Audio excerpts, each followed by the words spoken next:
We're making ribs, and I have to pull off the membrane. So Corey's going to show you. You have to grab it with a paper towel and go like this, and yank, and pull the back of the ribs off. Because a lot of people forget, and if you're competing, which I'm not, although I'm going to a competition, then people will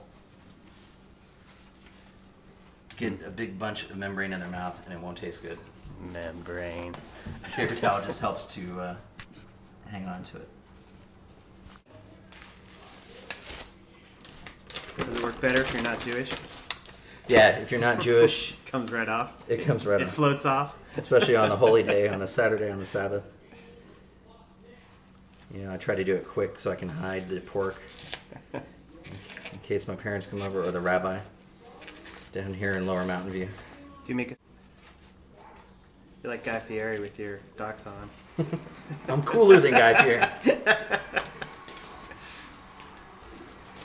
Anyway, as you can see, this is a pain in the ass.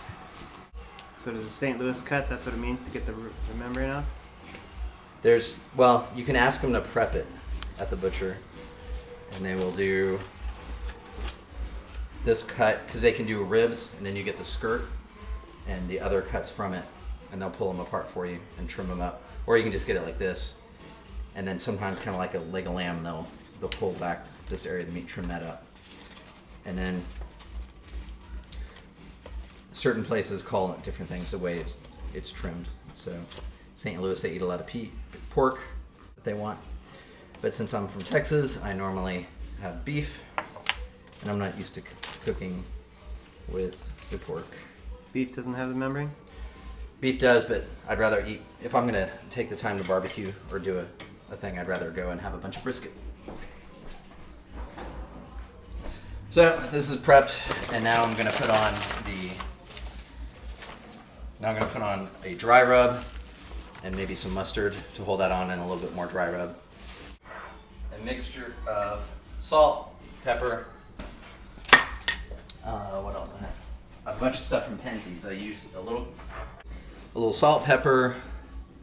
I have cumin or comino, and ancho chili powder, Mexican oregano, just a little bit, and a touch of chipotle for some smokiness. And also I use a little bit of blend from Penzeys, which is called Southwest Seasoning, which reminds me of San Antonio. So I'm just gonna use my hands. I'm just gonna generously apply a lot of this.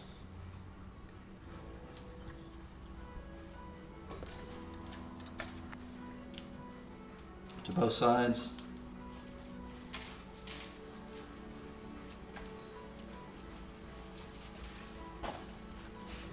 And then anyway, I didn't put a lot of chipotle in this. It's just enough for spiciness, but as Corey said, we can already smell it. But a lot of the smells, the ancho. And the ancho will make it a little bit darker red as well. So we're gonna let this sit around and get up to room temperature. Unfortunately, I'm not using a smoker, but we're gonna put this in the oven in a minute. And we're gonna keep it simple, and then we'll finish it off under the broiler at my friend Ken's house, which is where we're going later.